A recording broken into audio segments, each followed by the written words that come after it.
계속 강의합니다. 5번의 자산 수중이익을 하기 전에 이것도 중요하니까 다시 한번 지우면서 또 한번 강조합니다.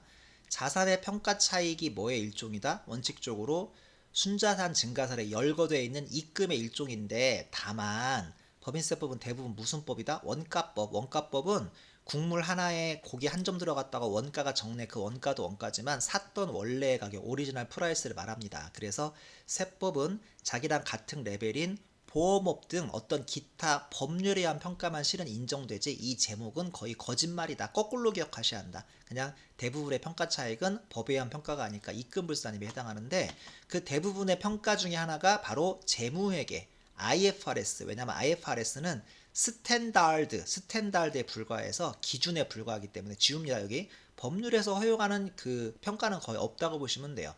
보험업법 같은 거 있긴 있는데 저는 실무에서 보험업법을 한 번도 다뤄본 적은 없습니다. 매우 특수한 예외적인 그 업종이기 때문입니다. 예를 들어서 이거 되게 중요한 사례였는데요. 재무회계가 토지를 10억에 사요. 세법도 아직까지 10억이니까 세무조정이 없는데, 자, 잘 보세요.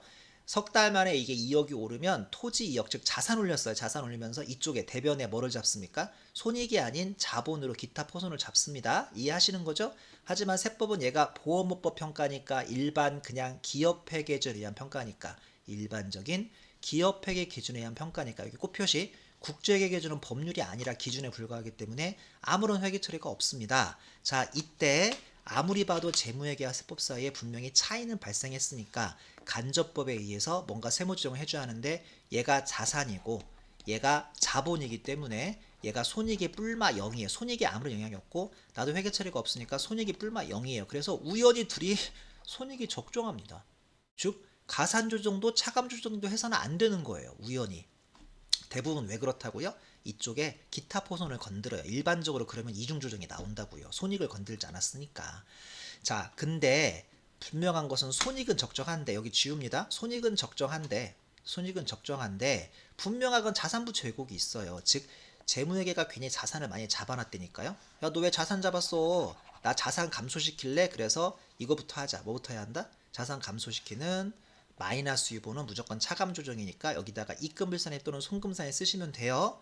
그리고 나 잘했다 하고 있는데, 아니지, 내가 괜히 이렇게 가산 차감으로 낮춰놨잖아요. 원래 여기 있던 것을. 그러니까 다시 위로 올려야 할 거 아니에요. 그래야 다시 손익이 적정해질 거 아닙니까? 그래서 이거에 대한 반대 조정 입금산입 하시면 돼요. 이제 건들 거는 토지가 아니라 이쪽 자본 건드려야죠. 자본을 건들면 제가 소득 처분을 기타라고 했죠. 자, 그냥 머리 아프시면 외우시면 됩니다. 앞으로 이중 조정, 양편 조정, 양쪽 조정은 언제 나온다고요?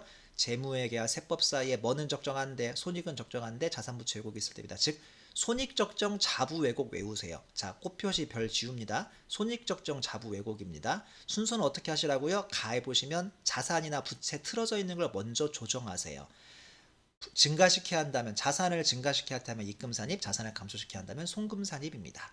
그리고 나서 나 때문에 괜히 가를 통해 손익이 틀어져 있으니까 나를 통해서 가에 있는 반대 조정을 하면 되는데, 아마 남아있는 건 자본밖에 없을 확률이 높으니까 자본을 건들면 소득 처분은 기타로 하라고 했습니다.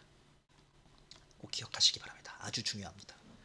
자, 5번에 자산의 수적익입니다. 또 머리가 아프죠? 나 지금 뭐 배우고 있더라? 법인세 배우고 있어요. 몇 장 배우고 있죠? 3장. 그 중에 3.2에 순자산 증가가 세금을 내야 하는 입금의 11가지 열거를, 법전에 따른 열거에 불과한 걸 배우고 있는데, 지금 거의 50분 강의했는데 고작 3개 배웠어요. 2번, 3번, 4번. 1번은 지난 시간에 배웠으니까. 자, 그래서 이제 5번의 자산수증익과 6번의 채무면제액을 배울 건데, 얘는 한 번에 배웁시다. 얘는 재무에게만 아시면 세법은 아실 필요 없습니다. 자산수증하고 채무면제액은 그냥 같은 거라고 보시면 됩니다. 뭐의 일종이죠? 그냥 입금의 일종입니다. 자, 남이 나한테 토지 10억짜리를 줬어요. 원래 현금 나가야 하거든, 현금. 현금 안 나가고 남이 공짜로 줬대요. 그걸 재무회계에서 뭐라고 하죠? 자산수중익 또는 자산수중이익이라고 부릅니다. 이런 분께 본 적 있습니까? 생소하실 겁니다. 거의 없는 거래이기 때문입니다. 내가 이런 말 한 적 있죠. 뭐 서울대 앞에 신림동에서 20 몇 년 동안 하숙을 운영한 김모 할머니가 자신의 모든 죽기 전에 토지 건물을, 뭐 부동산을 서울대 뭐 발전기금으로 쾌척하였다, 이런 훈훈한 기사 요새 별로 안 나오네. 예전에 좀 나왔는데, 그게 서울대 입장에서 분개치면 자산 수중액이 잡히는 거라고 보시면 돼요. 거의 없다고 보시면 됩니다. 이런 분개는. 얘도 거의 없는 분개인데 이걸 채무 면제액이라고 부르거든요. 무슨 말이냐면 내가 은행이나 아니면 그 원재료 사온 거래처, 원재료 사온 거래처면 내가 원재료 사고 돈 아직 안 갚았으면 내 입장에서 외상매입금이라는 게 잡혀 있거든요. 한마디로 내가 지금 부채 잡혀 있어요. 은행 차입금으로 부채가 잡혀 있든 그 원재료 사오고 돈을 안 갚은 외상매입금으로 부채가 잡혀 있든 그 부채는 갚아야 돼요. 원래 갚아야 한다고요. 즉 10억으로 돈으로 갚아야 돼요. 그러면 여기 분계 보세요. 은행의 만기가 도래해서 은행 차입금 10억을 없애면서 원래는 뭐가 나가야 돼요? 얘처럼 현금이 원래 나가야 한다고요. 현금이. 근데 상대방이 이 지긋지긋한 놈아, 너처럼 5년 동안 버티는 놈은 처음 봤다라고 해서 네 거 안 받을래? 이런 거래 없다고 보시면 돼요. 실무에서. 그럼 그때 뭐가 잡힙니까? 돈이 안 나가고 내가 더 이상 부채를 갚을 필요 없는 채무 면제액이라는 게 잡힙니다. 한마디로 똑같은 거 배우는 거예요. 자산 수익이나 채무 면제액은 쉽게 얘기해서 그냥 공돈처럼 돈 안 나가고 내가 자산이 늘었거나 부채가 없어졌구나. 이거를 채무 면제액 또는 자산 수증액이라고 부릅니다. 여기까지 재무액이었습니다. 세법 똑같습니다. 기업 체례가 세법에서도 동일하게 인정되므로 결국은 얘도 입금이다. 무슨 말인지 헷갈리세요? 한세무 씨, 한세무 학생. 자, 우리 법인세율 몇 퍼센트로 가정했죠? 대략 20%로 가정했죠? 이런 일이 발생해도 너무 기분 좋아하지 마세요. 남한테 토지 10억 공돈으로 받으셨습니까? 2억 법인세 내라는 소리예요. 입금이니까. 혹시 은행에 돈 갚아야 하는데 은행이 포기했습니까? 그런 일 없을 텐데 그렇대도 10억이 포기했으니까 좋네라고 하지 마시고 여러분 집에 은행 아닌 거 아시죠? 여러분 회사가 은행이 아니라 삼성전자인데 이렇게 은행한테 채무면제액이라고 10억을 인정받으면 너무 기분 좋아하지 마시고 얼마는 세금 내야 한다. 20% 정도는 세금을 내야 한다. 왜냐하면 입금이니까. 이해하셨죠? 자, 지금부터 다음 페이지 실무 포인트 설명드립니다. 제가 제 책을 쓰면서 실무 포인트는 이 자체가 뭐 시험에 나오는 건 아닌데 내가 실무를 안 해봤으니까 이런 말 참 이해 못했다는 것들을 실무 포인트로 썼거든요. 다시 말하지만 시간 없으면 실무 포인트는 안 봐도 되는데 보시면 훨씬 세법이 이해가 쉬우실 거예요. 특히 실무 경험 없는 분들. 자, 읽어드릴게요. 저 옛날에 이거 진짜 무슨 말인지 몰랐거든요. 실무하면서 알았어요. 입금 항목이다와 입금 산입으로 세무조정한다는 비슷한 표현 같지만 엄밀히 말하면 서로 다른 의미이다. 완전 달라요. 특히 수험생 입장에서 이걸 구분할 줄 아셔야 돼요. 입금 항목이다는 그 계정 자체의 성격이 입금이다 아니다라고 성격을 얘기하는 거고 입금 산입으로 세무 조정을 한다라는 것은 기업회계와 법인세의 차이를 세무 조정하라는 행위를 통해 조정한다는 뜻이에요. 그냥 쉽게 얘기해서 이게 입금 항목이다라는 소리는 그냥 성격이 입금 항목이라는 소리야. 입금 산입으로 세무 조정을 해라. 입금 산입, 입금 항목이 아니라 얘는 행위를 하라는 뜻이에요. 완전 실은 달라요. 무슨 말인지 모르겠죠. 예를 들어 위표 5의 자산 수중이익은 입금 항목이라는 소리지 제가 입금 산입을 하라는 뜻은 아니었어요.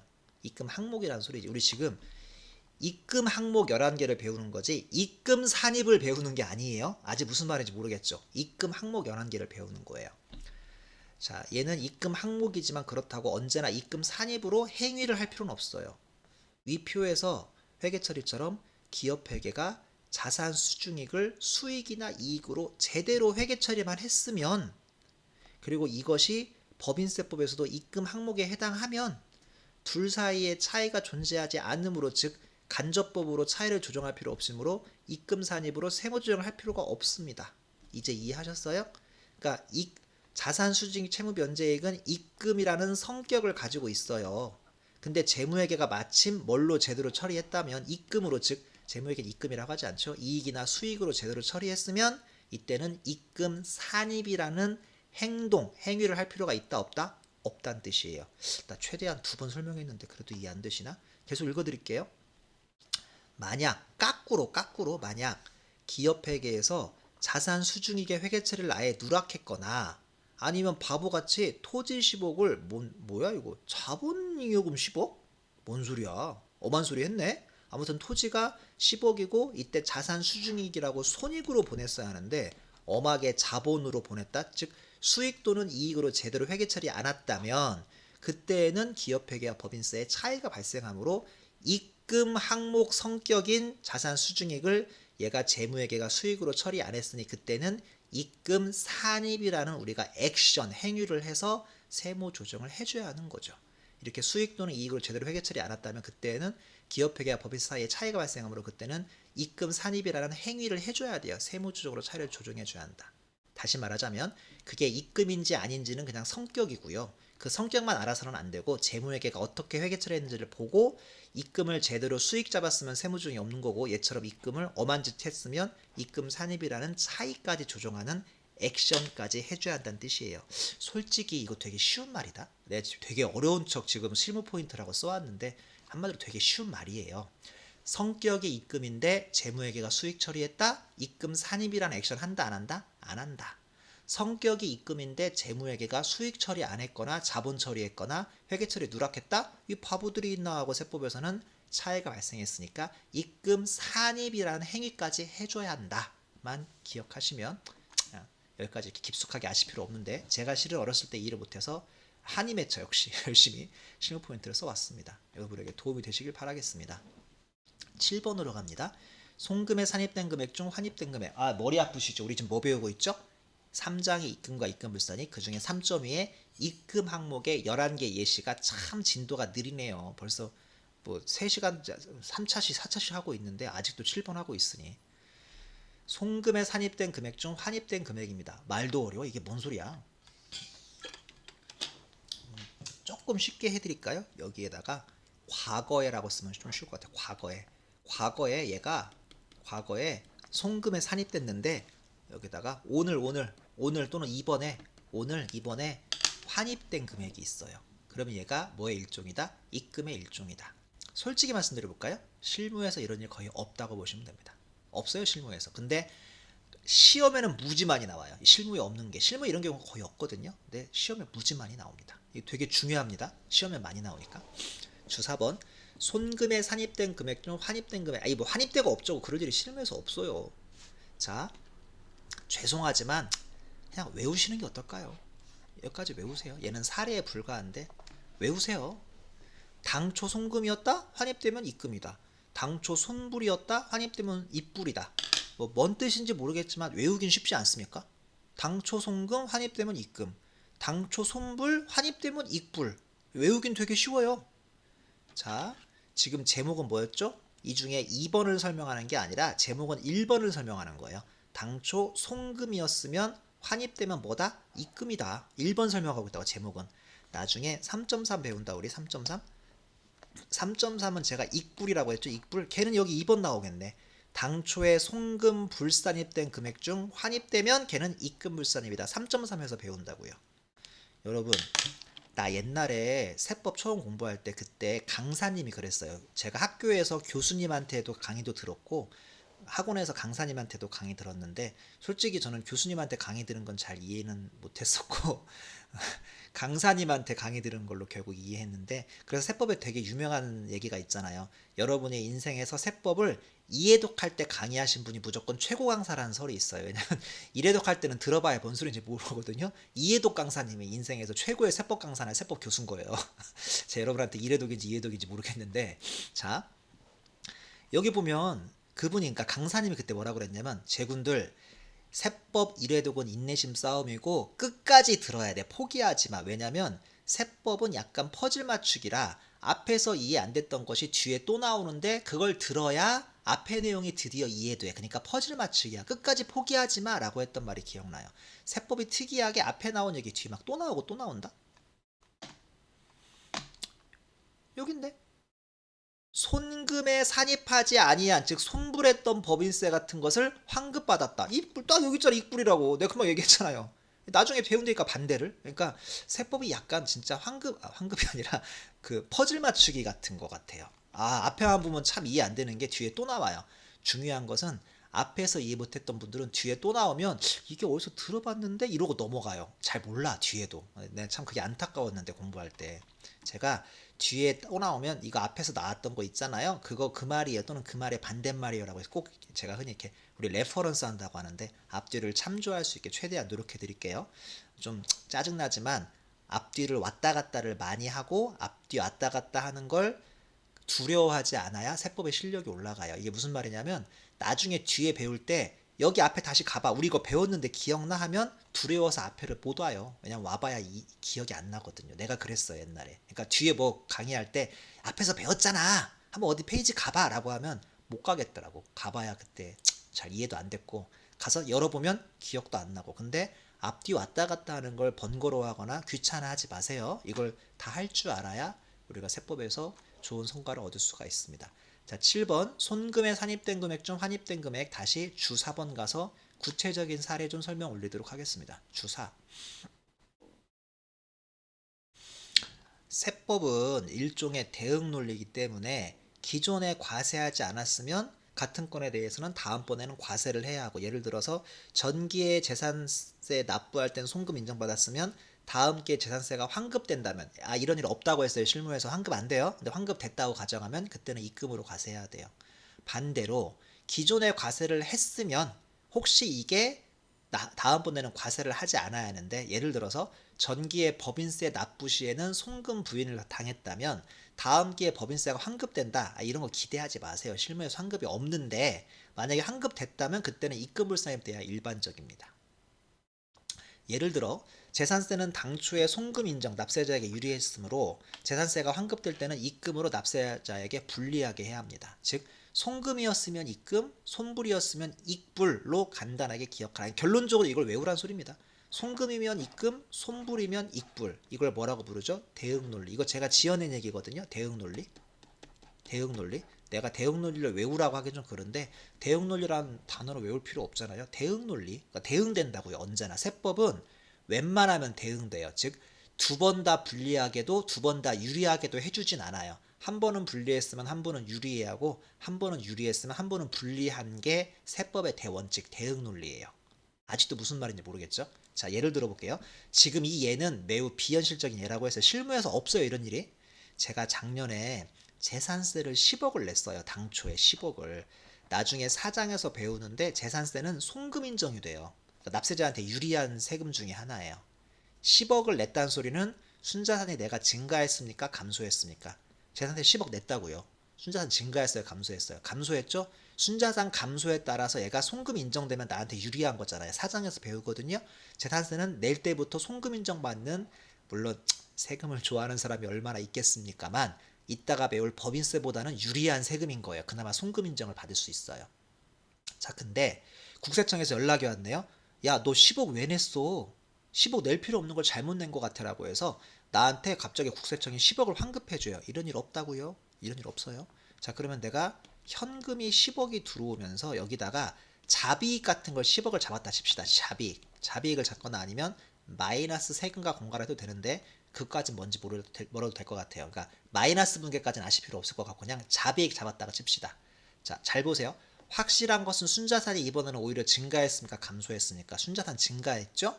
그럼 이거 입금이라고 봐야 할까요? 안 봐야 할까요? 입금이라고 봐야 합니다. 왜냐하면 과거에 송금으로 내가 유리했으니까. 송금은 유리하다는 소리잖아요. 납세자인 내 입장에서. 이걸 뱉어내서 내가 받았으면 이때는 다시 세금을 내야죠. 한 번은 유리했으면 한 번은 불리해야 하거든요. 그래서 얘는 어쩔 수 없이 입금 항목으로 봐야 합니다. 얘 입금이라고, 입금. 자비. 자, 이번에는 재산세 설명드릴게요. 재산세. 내가 작년에, 죄송합니다. 법인세 설명드릴게요. 내가 작년에 법인세를 20억을 냈어요. 나중에 사장에서 배우는데 똑같은 세금인데 법인세는 안타깝지만 송금 인정이 안 돼요. 송금불산이 항목 중에 하나예요. 송금 인정이 안 돼요.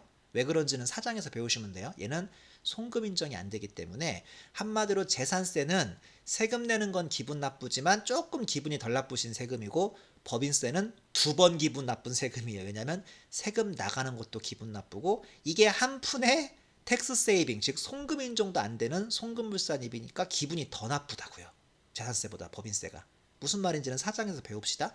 근데 내년에, 올해 연락이 왔어요. 너네 20억 왜 냈어? 세금 낼 필요 없느라고 해서 20억이 이번에 환급된대요. 환입. 이런 분께 기대하지 마세요. 없어요. 그냥 강의니까 예를 들어드리는 거예요. 현금 20억이 들어오면서 야, 이거 웬 떡이야? 자비익으로 20억을 잡았다 칩시다. 아니면 마이너스 세금과 공과하든지, 뭐 그건 중요하지 않으니까. 자, 세법이 얘를 어떻게 해야 한다? 입금으로 보지 않습니다. 즉 이때는 입금불산입을 해주는 거예요. 얘 때는 그냥 입금이니까 놔두시면 되고 세무조정을 굳이 할 필요 없고, 얘는 입금불산입을 해야 돼요. 왜 입금불산입을 해야 할까요? 대응 논리 때문에. 전기에 송금이었던 것은 당기에 환입될 때는 입금으로 보는 게 맞으니까 얘는 이익 잡았으니까 이미 재무회계가 굳이 입금 사니까지 할 필요는 없었는데 얘는 당초에 송금불산입으로 나한테 분리했잖아요. 분리. 그러면 얘는 환급되면 그때는 유리해야 한다고. 이걸 뭐라고 하죠? 대응 논리. 그래서 얘를 굳이 입금으로 볼 필요 없는 입금불산입이 있기 때문에 그때는 입금불산입에 20억 하고 뭐 기타를 해주거나 이런 식으로 반드시 세무조정 해줘야 합니다. 이해하셨습니까? 자, 모르시겠어요? 죄송하지만 외우셔야 할 것 같아요. 세법은 두 번 다 유리하지도 두 번 다 불리하지도 않다. 이걸 무슨 논리라고 한다? 대응 논리라고 한다. 그냥 좀 더 현실적인 도움을 주자면 이 표를 외우세요. 당초 송금 환입 입금, 당초 손불 환입 익불이라고 해서 유치하지만 얘가 참 시험 문제, 계산 문제에 과거에 많이 나왔습니다. 제가 이모티콘으로 해드릴까요? 재산세 냈는데 세금 낼 때 송금이었다? 아이고 기분 좋아. 얘 환입됐다? 입금으로 뱉어내 세금. 근데 법인세는 낼 때부터 송금 인정이 안 된다? 짜증나네. 얘가 환입된다? 지금이라도 세금 내지 말자. 그래서 입금불산. 항상 이 이모티콘으로 기억하세요. 더 유치할지 모르겠지만. 그러니까 두 번 다 유리하지도 두 번 다 불리하지도 않다. 이거는 세법을 관통하는 매우 유명한 대응 논리라고 제가 지어낸 말이지만 꼭 기억해 주시면 나중에 소득세나 부가세 배울 때도 상당히 유리할 겁니다. 한 번 유리했으면 나중에는 불리하게, 한 번 불리했으면 나중에는 유리하게. 이게 대응 논리입니다. 꼭 기억하세요. 자, 사례까지 내가 만들었구나. 책에 참 고생 많이 했네. 제가 여러분이 재무회계를 잘 이해 못하면 세법 이해가 안 될까봐 제가 분계로 재무회계 분계를 많이 만들어 놨거든요. 한번 볼까요? 사례. 주 공인이 전기에 12억의 세금을 납부했는데 당기에 야 너는 세금이 10억이었어. 왜 2억을 더 냈어? 이거를 세금의 과오납금이라고 해요. 과오납금. 과납을 하거나 오납을 한다고 해서 과오납금이라고 부릅니다. 과오납금. 이게 나중에 나와요. 사장에서. 이걸 한마디로 내가 2억을 과오납금했어요. 과납했거나 오납했다고 생각하시면 돼요. 그래서 2억을 환급받았어요. 환급. 사장에서 좀 이따 3.3에서 배우는데 입금불산입에서 환급할 때 이자까지 쳐줍니다. 이자. 그러니까 내가 10억만 냈으면 되는데 12억을 냈으니까 2억을 괜히 국가가 갖고 있었던 거잖아요. 그 2억을 돌려줄 때 일할 계산해서 이자까지 쳐줘요. 그 3.3에 나와 이자까지. 이 분계는 이자는 고려 안 했습니다. 즉 전기에 적정한 세금은 10억이었다고 가정하겠습니다. 전기에 현금 12억을 냈고 그때 12억을 비용 처리 교수님 비용 처리라니? 이런 분계가 있으니까 아니야. 내가 두 개를 다 설명하려고 그랬어. 이 비용이 케이스 1은 재산세라고 가정하시면 돼. 재산세 10억 이렇게. 케이스 2는 법인세 10억이라고 가정하려고 일부러 그냥 비용이라고 두루뭉실하게 했어요. 당연히 이런 분계는 없습니다. 자, 근데 당기에 2억을 환급받았어요. 그때는 분계가 똑같아요. 재산세든 법인세든. 현금 2억 들어오면서 뭔가 잡이익이나 수익으로 환급금 2억을 잡으시면 돼요. 환급금이라는 분계는 없는데 그냥 수익의 일종이라고 생각하시라고 또는 잡이익이라고 해서 2억을 잡으시면 되겠습니다. 따라오셨죠? 자, 케이스 1. 이게 케이스 1이에요. 얘가 케이스 2. 첫 번째, 이게 전기에 만약에 재산세였다. 그럼 전기에 이때 송금 인정 됐어요? 안 됐어요? 송금 인정 됐었어요. 그러면 얘가 현금으로 2억 들어올 때 세법도 뭘로 봐야 돼요? 입금으로 세금 내셔야 돼요. 왜냐면 그때는 송금 인정됐으니까 지금 입금이라고요. 근데 입금 산입이라는 행위까지 할 필요는 없어요. 왜냐면 이미 재무회계가 뭐를 잡았으니까 수익을 잡았으니까 입금의 성격은 맞지만 입금 산입이라는 세무조정까지는 할 필요 없다고요. 이러려고 내가 아까 실무 포인트 설명한 거잖아요. 이제 뭔 소리인지 아시겠죠? 입금 항목인데 재무회계가 수익 잡았다? 그럼 입금 산입까지 하지 마시라고요. 이건 세법이라기보다는 한글입니다. 한글. 제가 지금 말하는 건 한글. 자, 근데 그게 마침 법인세였다. 그러면 전기에 비용 낼 때 그때 이미 손불 당했을 거예요. 미안하지만. 여기는 안 써있지만. 왜냐면 케이스가 두 개라서 일부러 안 썼어요. 여기는 하나도. 근데 그게 만약에 환급이 됐다. 그러면 얘는 수익 잡지만 재무에게는 우리는 입금이 아닌 환급금이라고 해서 입금 불산입 2억을 잡아야 돼. 그래서 야 수익 아니야.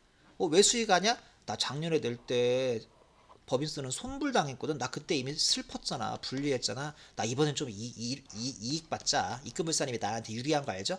입금불산입이 나한테 유리한 거예요. 입금불산입이 나한테 유리한 거라고요. 입금인데 세금 안 내는 거잖아요. 수익인데 세금 안 내는 거, 입금불산이. 나한테 유리한 겁니다. 그래서 법인세 환급이라는 계정을 쓰시고 2억 원의 입금불산입하고 얘는 그냥 기타 하시면 되겠습니다. 자산부채랑 관련 없으니까. 얘가 자산부채가 아니거든요. 그래서 기타라고 해버리면 간단하겠습니다. 이거 다시 말하지만 되게 중요합니다. 여러분 처음 배우기 때문에 이렇게 아주 자세한 분계까지 해드렸는데 나중에 이게 시험 문제나 계산 문제 나오면 이런 분계 떠올릴 겨를도 없고 떠올릴 만큼 수준 높은 문제도 아니에요. 이 문제가 실은 지금 처음이라 제가 되게 자세히 설명한 거고 사례까지 보여드렸지 그냥 기계적으로 풀 수 있어요. 결론적으로 이 표 외우시면 돼요. 그냥 당초 손금이면 이번에 입금, 당초 손불이면 이번에 입불. 근데 재무회계가 이미 이익 잡았다? 얘는 세무조정까지 할 필요는 없네. 근데 재무회계가 이익 잡았다? 얘는 세무조정 해야겠네. 입금불산입으로. 뭐 이렇게 생각하셔도 크게 틀리지 않겠습니다. 처음이라서 자세히 설명했습니다. 나중에 그냥 단순하게 문제 푸실 수 있을 겁니다. 자, 이제 뭐가 남았지? 이거 하나 설명했나? 이번 차시에? 상당히 황당하네. 아, 이건 설명했죠? 아까 이번 차시에 같이. 8번의 불공정 자본거래로 인하여 특수관계인으로 분여받은 이익은 나중에 12장에서 배웁니다. 9번의 가지급금 및 그 이자에 해당하는 금액도 나중에 11장에서 배웁니다. 10번에 보험회사가 적립한 책임준비금의 감소액으로 보험 감독 회계 기준에 따라 수익으로 계상된 금액도 세법에서 입금인데 아마 수익으로 계상을 제대로 했으면 입금 산입까지는 하실 필요 없을 것 같아요. 제대로 계산했다면. 자, 주 5번 볼까요? 주 5번. 이거 안 중요합니다. 보험업 같은 거 크게 우리에게 안 중요하거든요. 책임준비금이라고 해서 보험회사는 장래에 지급할 보험금 등의 지급의 충당, 그러니까 미리미리 대비하기 위해서 보험회사가 뭔지 알죠? 우리가 매달 보험료를 낸 다음에 우리가 사고 같은 걸 당하면 그때 보험금이란 걸 타먹잖아요. 보험료하고 보험금은 서로 다른 거 아시죠? 우리가 매달 내는 게 보험료고 나중에 타먹는 게 보험금이잖아요. 그러니까 보험회사는 나 같은 사람한테 한 달에 몇만 원씩 보험료 받을 때마다 나중에 임성종 씨 아프면 내가 줘야 할지도 몰라라고 해서 뭔가 보험금 같은 게 지급하는 걸 나중에 줄 거를 대비하기 위해서 충당은 대비니까 책임준비금이라는 것으로 계상을 해요. 보험법 시행령 뭐에 있답니다. 저도 잘 몰라요. 저 보험회사를 해본 적이 없어요. 책에서만 배웠지. 책임준비금으로 계상한대요. 이는 일반적인 우리 제조업의 여러 가지 충당금과 유사하다. 고유 부채 성격의 항목이다. 그냥 이 정도만 아셔도 전혀 문제 없습니다. 기존에 적립했던 책임 준비금을 향후 이렇게 감소시키면서 재무회계가 보험 수익으로 보면 세법도 그대로 입금으로 본다. 즉 웬만하면 세무조정은 안 나올 것 같습니다. 보험 회계 처리에서 수익만 제대로 잡으면 세법도 입금이니까 이때는 세무조정으로 입금 산입까지 할 필요는 없겠죠. 실은 이 주 5번은 아예 제가 책에 안 넣어도 되는데 그냥 여러분들이 너무 궁금해하실까 봐 넣었으니까 참고만 합시다. 전혀 중요하진 않습니다. 자, 11번 드디어 끝났네. 아이고 세법이 10개 열거하다가 야 이러다가 날 좀 울어. 법전이 안 그래도 7,000페이지인데 이러다가 10만 페이지 되라고 해서 그 밖에 수익으로 법인에 귀속되었거나 귀속될 금액 여기 위에 안 써있는 이자 수익, 배당금 수익, 보험사의 국고보조금, 공사부담금, 손해배상금 등 1에서 14에 열거되지 않았더라도 1. 순자산은 증가했다면 2. 이따 3.3에서 별도로 입금불산으로 열거되지 않았다면 순자산 증가설에 따라서 입금으로 과세되는데 대표적으로 특수관계인인 개인으로부터 유가증권을 저가 매입한 거, 그 다음에 동업기업으로부터 배분받은 소득금액이라고 되어 있습니다. 이 예에 있는 특수관계인인 개인으로부터 유가증권 저가 매입액은 대단히 중요합니다. 주 6번 대단히 중요합니다.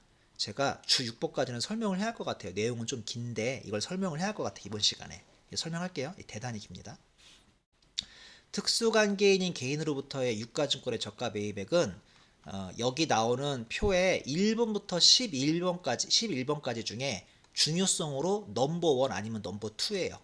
이 자기 주식이 거의 넘버 1, 2를 다투고 있고요. 그 다음에 이 11번에 있는 예의 파란색인 특수관계인 얘도 거의 넘버 1, 2를 다툰다고 생각하시면 됩니다. 되게 중요합니다. 이런 말 하기 뭐하지만 중요하다는 뜻은 시험에 많이 나온다는 뜻이죠. 되게 중요합니다 이거. 자, 특수관계인인 개인으로부터 유가증권의 저가 매입액은 그냥 답만 말씀드리면 이런 규정이 왜 생겼냐면 과거에 쉽게 얘기해서 대기업의 그 사주라든지 회장님들이 자기 아들 딸한테 편법으로 증여하려다가 세법이 그런 규정이 없어가지고 뺐나 아이고 이번에도 그 편법 증여를 못 막았네 하다가 소 잃고 외양간 고치려고 나중에라도 집어넣은 규정이 이 주 6번이라고 생각하시면 돼요. 이걸 통해서 편법 증여를 막겠다는 취지로 뒤늦게 사후 약반문식으로 뒤늦게 들어간 규정이에요. 이제 이걸 통해서 앞으로 장난치지 말란 뜻입니다. 자, 무슨 말이냐? 특수관계인인 개인으로부터 유가증권을 저가 매입합니다. 이건 너무 중요하니까 제가 앞글자 따드릴게요. 특수관계인인 법인으로부터도 아니고 무조건 개인으로부터만 가능하고요. 자산 중에서도 토지 건물 같은 부동산이 아니라 무조건 유가증권만 가능하고 고가 매입은 관계없고 오직 저가 매입만 이 규정에 걸려서 이때만 입금에 해당합니다. 이때만 앞글자 따면 특, 개, 유, 저 무조건 외우세요. 이거 앞글자 따서 무조건 외우세요. 특계유저 되게 중요합니다. 자, 일반론부터 말씀드릴게요. 일반론부터 말씀드리면 자산을 저가 매입하면 일반적으로 기업회계는 저가 매입을 그대로 인정합니다. 아직 무슨 말인지 모르겠죠. 법인세법도 모든 자산은 일반적으로 그대로 인정하니까, 즉 저가 매입을 그대로 인정하니까 세무조정이 없으나 유일하게 하나 특계유저, 특수관계인인 법인도 아니고 개인으로부터 토지 건물도 아니고 유가증권을 어떻게 고가 매입이 아닌 저가 매입하면 그때만큼은 저가가 아닌 시가를 취득가액으로 봐야 하기 때문에 저가와 시가의 차액을 무조건 입금산입해야 한다는 아주 중요한 규정입니다. 실무 포인트 있는데 일단 제가 사례부터 풀어드릴게요. 사례 잘 보세요. 이 사례만 아시면 되는데 실은 주공인은 시가 10억의 자산을 저가인 3억 원에 매입하였다. 그러니까 두 가지 케이스가 있는데 첫 번째, 누가 주공인한테 토지 사가세요. 얼마짜리입니까? 10억입니다. 누가 공인한테 주식 좀 사가세요. 얼마짜리입니까? 10억짜리입니다. 자, 무슨 말인지 알겠죠? 근데 얼마에 사가래요? 3억. 여러분 같으면 삽니까? 안 삽니까? 무조건 사죠. 무조건. 저 바보 하면서 사야죠. 저 바보 나한테 이걸 왜 이렇게 싸게 팔아? 자, 첫 번째, 토지 등의 일반적인 자산일 때 현금 3억 내고 토지 3억 잡습니다. 교수님 잘못하신 것 같은데? 이때 현금은 3억밖에 안 나갔어도 잘 들으세요. 토지는 내가 낸 3억을 잡는 게 아니라 10억을 잡아야죠. 교수님 시가대로. 그래? 진짜야? 네. 야, 그럼 왁구 맞추는 7억은 뭐라고 잡는 거야? 교수님 이런 분께 본 적 없어요? 이때 취득이익이라고 해서 7억을 잡는 거예요. 너 진짜야? 예. 야, 내가 회계사 생활 20년 됐고 교수 생활은 지금 10년째 하고 있고 회계사 공부를 5년 했거든. 내가 한마디로 회계 공부를 25년 동안 했어. 나 근데 태어나서 취득이익은 처음 들어본다. 여러분 취득이익이라는 이익 들어봤어요? 아니요, 저는 처분이익이라는 분계는 들어봤는데 취득이익이라는 분계는 태어나서 한 번도 본 적이 없어요. 여러분 이런 분계 본 적 있어요? 없죠. 그러니까 무슨 말이냐면 잘 들으세요. 중요하니까. 재무회계든 세법이든 저가로 사면 그냥 저가로 산 금액을 자산을 그대로 잡아요. 이렇게 취득이란 분계는 없어요. 창조세법 하지 마세요. 이런 분계는 없다고요. 이해하셨습니까? 그냥 토지 3억에 토지 3억으로 끝이에요. 세무조정 없어요. 교수님 왜 세법이 이익 7억을 포기하죠? 잘 들어. 왜 이익을 7억을 포기하냐면 어차피 내년이나 내후년에 이거 팔 때 12억에 팔든 15억에 팔든 팔면 그때 처분이익이 엄청 많이 나오거든. 왜냐면 3억이 팔리니까 9억의 처분이익이 나오든 3억이 팔리니까 12억의 처분이익이 나오든 어차피 처분할 때 이익이 크게 나와요. 다시 한번 설명할까요? 저가로 샀을 때 굳이 재무회계도 세법도 얘를 10억이라고 안 잡아요. 즉 취득이익이라고 안 잡아요. 왜냐면 기다리고 있으면 내년이나 내후년에 팔릴 때 그때 처분이익이 크게 나오거든요. 어차피. 그러니까 만약에 살 때부터 10억이라고 잡았으면 내년이나 내후년에 12억에 팔리면 그때는 처분이익이 2억 나오거나 15억에 팔렸으면 처분이익이 5억밖에 안 나올 거 아닙니까? 근데 그럴 필요가 없다니까요. 그냥 3억으로 잡아놓으면 나중에 팔 때 처분이익이 어차피 크게 나오니까 그때 뭐 하면 되죠? 그때 과세하면 되거든요. 아직도 무슨 말인지 모르겠어요? 그냥 한마디로 그냥 쉽게 얘기해서 기업회계든 세법이든 비싼 자산을 싸게 사오면 그래도 자산을 비싼 가격 잡는다, 아니면 싼 가격을 그대로 인정해준다? 싼 가격을 그대로 인정해준다니까요. 어차피 팔 때 처분이익이 크게 나오니까 그때 과세하겠다는 계산이 써 있는 거죠. 이해하셨습니까? 나 똑같은 말 한 3번 얘기한 것 같은데. 왜냐면 내가 공부할 때 일을 못했거든. 자, 그래서 이 말이 그 말이잖아요. 저가 매입을 하면 기업회계는 일반적으로 저가 매입을 그대로 인정해 준다고요. 세법도 여기 기업회계와 동일해서 세무조정이 없어요. 이게 원칙이에요. 자, 근데 이 원칙을 세웠더니 이것들이 장난을 쳐요. 잘 들으세요. 이거 안 읽어드릴 거거든요. 지금부터 그림으로 설명드릴게요. 이거 읽어드리면 기가 막힌 소리가 써 있을 텐데 시간 관계상 안 읽어드릴 테니까 제가 그림으로 설명드릴게요. 그림으로 잘 보세요. 이것들 봐라. 이 대기업 이것들이 예전에 이게 아버지가 엄청나게 회사 주식을 가지고 있어요. 계열사 주식을. 이거를 아들이나 딸한테 빨리 죽기 전에 증여를 해주고 싶어요. 빨리 주식으로. 그러면 아들, 딸이 엄청난 증여세가 나온다? 그러니까 편법 이전이 아니지. 부의 이전이 자기들은 실패하는 거예요. 이 부라 하면 아버지 부기도 하지만 그러니까 돈의 이전이 실패해요. 왜냐면 바로 증여세 나옵니다. 그것도 증여세는 준 사람이 내게요, 받은 사람이 내게요. 받은 사람, 자녀가 증여세를 내야 돼요. 공돈을 벌었으니까. 그래서 아버지가 안 되겠다. 이렇게 하면 우리가 1조짜리 주식을 주면 한 5천억을 아들, 딸이 증여세로 내야 하니까 반밖에 안 남는구나. 그래서 회계사 세무탈한테 머리 쓰라고 해서 야, 방법을 강구해봐. 그랬더니 이제 밑에 있는 따까리들이 이렇게 하시면 되겠습니다. 어떻게 하면 되지? 아들이나 딸을 대주주로 법인을 만드세요. 법인. 그러니까 얘가 100% 법인을 소유하는 아들이 100% 법인 주주로 해서 법인 하나를 만드는 거예요. 그럼 뭐가 좋은데 회장님 그 법인에다가 주식을 증여하세요. 싸게 10조짜리를 3조에 싸게 증여하세요. 아니 싸게 증여가 아니라 파는 거지. 이렇게 하면 공짜로야 증여니까. 그러니까 회장님이 물어보지. 그럼 무슨 일이 생기는데? 그러면 이 법인 입장에서는 자산에 무슨 취득이 되죠? 저가 취득이 됩니다. 회장님이 또 물어보지. 그게 뭐가 좋은 건데? 그럼 회장님 과세가 안 됩니다. 그게 무슨 소리야? 회장님 일반적으로 재무회계나 세법은 법인이 뭔가를 저가로 사잖아요. 그러면 그 저가 매입을 그대로 인정합니다. 기업회계 세법도 마찬가지예요. 기업회계가 동일하게 회장님이 가지고 있는 10조라는 주식을 아들을 100% 법인 주주로 만들어서 여기다 법인으로 이전하잖아요. 그러면 여러분 헷갈리면 안 돼요. 내가 지금 아버지인 거예요, 자식인 거예요, 자식이 가지고 있는 법인인 거예요. 나는 이 법인인 거예요. 우리 지금 법인세 배우고 있잖아요. 내가 이 법인이라고. 이 법인 입장에서는 회장님, 즉 우리 아버지, 우리 대주주의 아버지가 10조짜리 주식을 우리 법인에다가 헐값인 3조에 넘겨도 이걸 취득할 때는 일단 7조의 차액에 대해서 세금을 낸다 안 낸다? 안 내요. 오, 너 천재구나.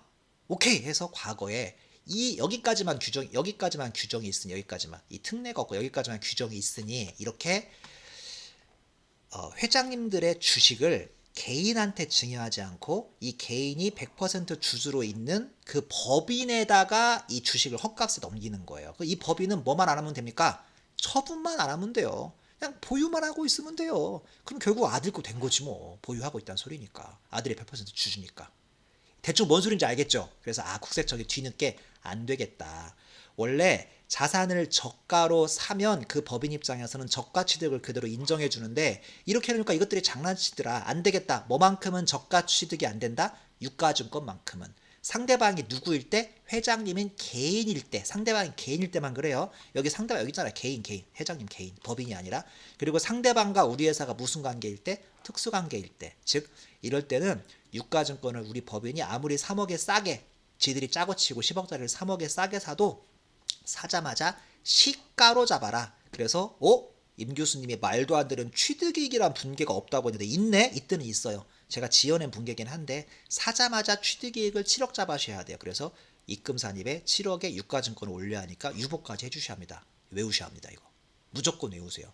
뒤에 연습 문제 풀어보세요. 이런 문제 진짜 많아요. 주식회사 A는 특수관계인인 법인으로부터 유가증권을 저가 매입했다. 이런 거짓말 문제 많이 나오는데 법인일 때는 꿈쩍도 하지 마세요. 개인일 때만 입금산입을 하셔야 돼요. 참 안타깝습니다. 이 규정이. 그래서 무조건 특계 유저를 외우시기 바랍니다. 이거 되게 중요합니다. 20 몇 년 전에 교수님이나 강사님들이 얘들아 특계 유저야. 특수관계인 개인으로부터 그것도 유가증권을 저가로 매입할 때만 사자마자 차익을 입금산입. 이거 이해가 안 되는 거예요. 어떻게 이해할까 하다가 고시반에서 옆자리 형이 갑자기 저녁 먹으러 가재요. 공부하는데 형 어디를 저녁 먹으러 가려고요? 야 오늘은 내가 몸이 안 좋아가지고 좀 이런 말 하면 안 되는데 우리 고시반에 공부 오래 한 형님들은 가끔씩 도구를 드셨어 이분들이. 나는 먹은 적 없다. 진짜 나를 믿어줘. 근데 그 형님 중에 한 분은 그렇게 갈 때마다 그냥도 안 먹고 특자를 먹어, 특자. 내가 그 형을 보고 아, 저 형은 특게를 먹는 특게 유저시구나. 죄송합니다. 나 진짜 이렇게 배웠다 진짜. 하도 이해가 안 돼가지고. 특게 유저. 개를 특으로 먹으시는 유저시네 저분이. 유저. 유저 영어입니다. 특게 유저. 여러분 방법은 어떻게 돼도 괜찮으니 외우세요. 특게 유저. 특게 유저는 대단히 중요합니다. 특게 유저만 외우시면 안 되고 특게 유저일 때 뭐 해라? 싸게 사온 금액과 그 시가와의 차액을 반드시 입금 산입하라. 특수관계인인 개인으로부터 유가증권을 저가 매입할 때만. 특게 유저. 앞글자 따기의 최대 단점은 뭐다? 뒷글자가 떠오르지 않는다. 특수관계인인 개인으로부터 유가증권을 저가 매입. 우리 고시반 형 합격하셨겠지? 지금 연락이 두절됐는데. 특게 유저. 아, 합격한 것까지는 알아요. 그 형도. 근데 지금 뭐 하시는지 모르겠네. 특게 유저 감사합니다. 그 형 꼭 기억하시기 바랍니다. 다음 시간에 계속해서 이어가도록 하겠습니다.